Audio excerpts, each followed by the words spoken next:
What's going on, everybody? It's Jones on the go. Hope you're doing well and you're pushing towards your goals, right? So you clicked on this because you want to know what was my experience going through Air Force BMT, basic military training, over the age of 30. Well, to be full disclosure, I was 35, believe it or not. I took a couple of notes, just kind of remind me of some things, but to sum it all up, to put it in the words of one MTI that I liked very much. I won't mention his name, but he was really cool. He could be strict and he was to the point, But he told me, he said, "Trainee Jones," he said, "BMT was not designed for you." And I was like, "Sir?" He said, "But yeah, no. For someone who's got a family, you've been in leadership positions, you've had a career. I mean." You're older, you're not doing some of the same things you did when you were 18 to 25, maybe, yeah, it's not designed for you. Well, I say that for me. I mean, you know how to get up, you're responsible, you know how to wash clothes, you know how to fold your clothes. And I mean, did it teach me things? Of course it taught me things. Was it a strict and stressful environment? Yes, it was. But it's not really designed for someone that old. It's designed for someone, in this word, someone who's just come straight from the house, just left mama. And so I left October 25th of 2022. You show up and you sit in this big old room, and I won't go through every detail, but you waited as they were just sorting people out into flights. And I got stuck in what they call Disneyland. I did not go to Alcatraz, although I did go there a couple times for a couple things, and the food, it did actually taste better. You'll see on YouTube people talking about the food and stuff, and I don't know, maybe it was just a different environment. I don't know. The building did look, I don't know how to say it politely, but it was left wanting. But now the food, it did taste better. It was just different people. I'm not sure. The same food, but it tastes a little better to me. But Disneyland was, was great. It had its perks and whatnot. But for someone over 30, like I said, not built for us. And but what were some of the things that I challenged me rather, that I struggled with? It wasn't even so much listening to someone who I knew was obviously younger than me. That wasn't it, because in my mind, they have a certain expertise in something, and they're just teaching me that. They have a job to do. That's fine. I have no problem listening to authority and that stuff. I guess for my issue, and this was corroborated by other people that were near my age and one or two a little older, was that the understanding the why, wanting to ask why. I'll do what you tell me to do. Can you explain why we're doing this? No. Don't even got to ask why. If you want to know why later, that's fine, but just obey orders and go. You learn attention to detail. I don't think I noticed as much dust on in my car. I don't like when the coin ceremony stuff, you go in your town pass, you do all that, at the end, and you just notice all the dust. You're like, oh no. I remember I got out of the van because I had kids and we were doing our thing, and I remember I stepped out the van and I was just like, oh no. I told my wife, I was like, I didn't bring the lint roller from the car, and I couldn't help it, but I was just, you become all I don't know, CD about it or something. I'm not sure if that's something you can develop. I don't know. I try to be all that way, but you just, things you learn. Struggle though, not being able to ask why, and then being asked to do things that didn't even make no sense. You heard me, didn't make no sense. That kind of stuff. Or being punished as a group. Someone does something wrong, and you're punished as a group. Your wingman didn't have his locker right, and all of a sudden now that's your fault, and you're both getting smoked. You're like, wait, what? I told him to fix it. He didn't fix it. And then no, you should be checking up on him. Well, then I struggled with, at what point does personal accountability come into play, right? I was just like, you want to treat him as an adult? Well, then treat him as an adult, Why am I being punished for his lazy behind? He didn't, whatever, that drove me insane, and at some point, I try to help. And I remember one particular issue came up. This MTI was asking me, why is so-and-so's locker messed up? You're on this bay, because you have your dorm.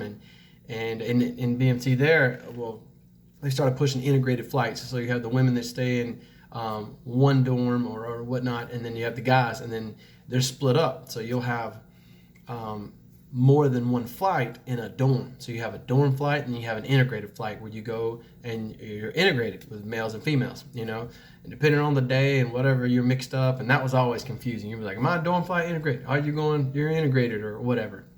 And, but that would drive me insane. Just being responsible for somebody else when they weren't doing what they're supposed to do. But an MTI, it was just like, wow, is your wingman's locker not up to, specs or whatever he said, regs, and you know, and he's going off. I was like, I'd had enough. I'd been there for, I don't know, about 5 weeks, you know, 5.5 weeks, and I was like, sir, change Jones Porch ordered, you know, like I done told him to fix this. It's like, oh, is that so? You know, and then you know, you just had to speak up for yourself at the right time, but yeah, I actually got put over. Someone asked me recently, did they treat me differently? Well, it depends on who you're dealing with. Some of them did. Yeah, some MTIs treated me a little differently. And some didn't care. They'd smoke me, and they'd cuss, and they'd do their thing. I know they have like a 12-inch rule or 10 inches or something now. Like, it ain't supposed to be so close. I think a couple of them actually broke that. I ain't saying no names. And they ain't supposed to do certain things, you know, but, I mean, when the cat's away, the mice play. I'm just saying. I mean, they would do what they wanted to do. And that's just the real story of it. So, but 12 inches, I mean, that ain't that very far from your face. It feels like they all up in your grill. And they're just yelling and stuff. But after a while, it just becomes whatever, you know? Like, what I mean by that is, like, first off, did they treat me differently? Depending on the person. Honestly, some of them did, you know, they wouldn't yell at me as much. They would just be like, what you need, wingman, you know, and that kind of thing. And others didn't care. But after a while, I guess it was about week 3 for me. And again, a couple of others I corroborated with them. They were just like, when did you get like settled? You know, and I think for me, it was around between week 3 and 4, somewhere in there. That's when I was just like, they're going to yell regardless. Even if I do it right, they're still going to yell at me and they're going to find something wrong. So as they're yelling, right, they're speaking loudly, right? That's what someone was speaking loudly. As they're speaking loudly, I'm just listening. It wasn't just overwhelming, like, oh, rushed. It's just like, stop, listen to what they're saying, filter out all the other stuff. What do they want from me? Oh, fix my bed. Sir, yes, sir. Go do it, right? Oh, the water fountain's not clean? Got it, sir. Oh, we're changing the clothes, you know, whatever. They're going to yell. Speak loudly. You know what I mean. Regardless, just don't get overwhelmed. Listen. Because their job was just like to create this stressful environment. And you're supposed to keep your cool, keep your military bearing, and go on. And, I mean, you will learn to do that, or you will be recycled. I mean, I've seen people recycled. There's a couple people got kicked out. But they deserve to be. I'm going to be real with you. They deserved it. They just didn't cut the proverbial mustard, as they say. But, yeah, what's something else? One other thing that irritated the stew out of me was people would always say, hey, wingman, how old are you? They ask me several times a day. Even now, tech school, people still ask me, hey, wingman, how old are you? I'm like, do you mind if I ask? As a matter of fact, sir, I do mind if you ask. People ask me that every day, you know. Obviously, I'm older than you. You know, everybody's got to ask. You know, that became irritating. But then, like, if you have a degree or that stuff, again, some people would treat you. They'd be like, oh, well. Then they have follow-up questions. Well, why didn't you? And then fill in the blank. Or why are you here now? Why didn't you go an officer route? Why didn't you? And that's, I guess, a different video, a different time. You know, I answered in one of my videos. I was talking about why did I join the Air Guard and many reasons. You know, I just kind of summed up some of them in that one. But what's something else? As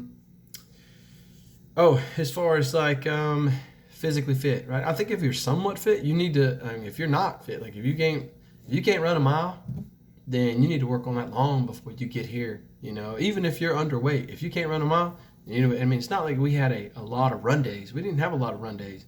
We really didn't. So that's something you had to prepare, like outside of just regular fitness. They do those like HIIT workouts.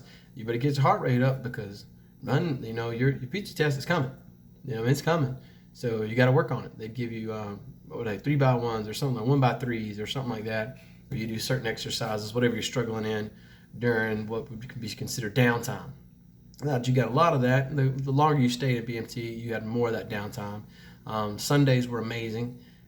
You begin to appreciate them a lot. You go to different services, there was all kinds of services that you could go to, and I went to several different ones, and I enjoyed most of them. So it's about being fit. I think if you're athletic, I think you'll be okay. They'll get you where you need to be. That's their job. They get, and I think I heard someone say something to an MTI about, thank you, sir, something, and he just went off on me. Why are you thanking me? That's my job. I'm going to do my job, and it was just like, that's their job. Create a stressful environment and get you where you need to be, teach you what you need to know. And some of them, just like every occupation in the world, some people do it better than others. Something else that stressed me out was the lack of communication. And I would say this, I've asked several, a master sergeant, asked the captain, just, if the situation called for it, you have situational awareness is what they'll tell you, right? I'd be like the lack of a communication vertically, right? And linear communication, because it was, and sometimes it was non-existent. It didn't seem like MTIs were on the same page at all, and people would be like, oh, you're MTI, remember, they're people too. Well, there are some nice people, and there are some jerks in the world. And some of them that, that's how the cookie crumbles. Some of them were relatively nice as MT guys go, and some of them are just jerks. Like, they did not want to be there, and they made that very clear. Voluntold to be there in one of those situations. And so, yeah, I guess physically fit. Yeah, I think you got to start a workout plan. I could probably show you what I did.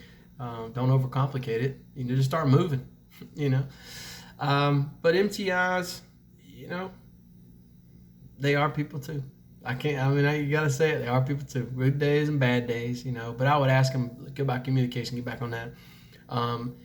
And they would say, they would tell me this, all over people too, But near the end of BMC, they began to open up a bit more, and they would tell me, honestly, Trainee Jones, oftentimes when it seems like there's not a lot going on, it's because there isn't, It's like the stuff we tell you, and then it changes like 2 minutes later, is because they told us a minute ago. So we told you, it just come down the channel, and it took time to basically go from the top down and then spread it out, and it's just like, makes sense, wingman, makes sense, sir, like that kind of thing. It makes sense, but it doesn't make it any easier. I talked about working out, talked about being somewhat fit. You don't need to wait till you get there, because I've seen people struggling. Some people failed their PT. Some people got washed back because of it. I'm not saying it's the most strenuous thing ever, right? Some days it was just like I barely broke a sweat. And then some days, pyramid push-ups, I passed my PT test with 97. I did okay for my age and everything. I feel fine, physically fit and whatnot. But pyramid push-ups, man, they still get me. I'm not gonna lie, they still get me. Having a family, that was really hard. Between week 3 and 4, when I got to where I can't. This is gonna sound bad, but I spoke to my wife about this. Right? It's like I could not focus on them throughout the day. If I missed them, I couldn't think of them. Right? Because then I would distract me from whatever I needed to get done, and then I would just have a miserable day, and then I still wouldn't get done what I need to get done, and then I'm going to get yelled at. So it was like, I had to prioritize in my mind, and there were some things that went on. We had, I don't want to get into all that, but there were some family issues that came up, and it was just like, hey, this is stressing me out. And even one issue came up, and I was like, sir, I need to speak with the guard liaison, the guard, right? So, and they just kept putting me off. They put me off for like a week, and finally I went to them. I was like, sir, I can't push this out of my mind. This is a serious situation, and I either need to speak to them, or you can send me home, because I can't do what I need to do if this is on my mind. And when I explained that to my MTI, he was like, why didn't you come to me? I told him what was going on. He's like, why didn't you come to me before? I was like, sir, I came a week ago. And a week and a half ago, and everybody just kind of put me off. Well, if it's something like this, you got to let us know, because y'all have a meeting. I was like, sir, yes, sir. Right? But anyways, I spoke, I got taken care of, finished up, good to go. But having a family was hard. It took, like I said, between 3 and 4 weeks before I got to that point where it's like, I'm not upset. Some people didn't bother them at all. Some people cried. Some people didn't. Did I cry? Yeah, I cried because I miss my kids. I miss my wife. I miss. It was a stressful situation. But from all that, you learn, like legitimately, you learn. I have to lean on people. And my MTIs corroborated this at the end. They're like, "What are you learning from this?" Like, you create a circle of like a circle of trust. Like some of the films, some like people that you can lean on. You find people that you can lean on, that you connect with and whatnot, and that are not your immediate family. Like, you learn to do that because the idea is one day potentially you'll be in a situation where you can't contact your family, and you have to be able to lean on your wingman. I mean, it sounds very cliche, wingman policy and all that stuff. Can't go anywhere by yourself. You always and there's some safety reasons for that. I understand. They make sure that you have your memory work. You have to constantly drill in your head, and it makes sense, the wingman policy. But beyond that, secondary and tertiary reasons as to why you're learning something, pay attention to detail, the whole dust and stuff, because, man, that drives you insane. You do dust downs, you're cleaning all this dust up twice a day and sweating before you go to bed just because they got you back late for whatever reason. And but that wingman policy and just learning to lean on people that you just met, you don't know them very well, make connections quickly, so yeah, and you lean on them for moral support and mental support and in every other way, just like, help me and I'll help you, and we'll talk it through and we'll work it out. And yeah, and I've developed some relationship with some guys. I mean, they're some of my closest friends, just because of that. Because you couldn't speak to your wife or your significant other or your kids, and it's the first time you've been away from a kid for that amount of time. It's stressful. I know this video is going on long, and I apologize. But again, one last thing I did want to mention. Some of the kids, they didn't want to take responsibility. That was something else. It was a challenge. They didn't want to take responsibility for, like, take leadership roles, and they'd get mad at you if you didn't. Like, some kids were like, "Are you treating me like my daddy?" And I'm like, by telling you what you need to do, if that's what you call it, then sure, whatever, because I ain't your daddy, but that kind of thing. I had that happen. And some people get mad. Why don't you take more of a leadership role? Oh, now I need to do it just because I'm older than you, right? Like, I've had leadership roles. I've managed people. I've done all these things, right? For years. That's not what I'm looking for. Now it's your time to buck up, son. It's like, give them a chance. So oftentimes I would step back and then they would get mad. Like, why don't you? It's like, no, it's your turn. I mean, I'm not looking for that. That's why I know how to do this. I could, but that's not what I'm looking for. I'm giving you an opportunity. And oh boy, they'd get mad.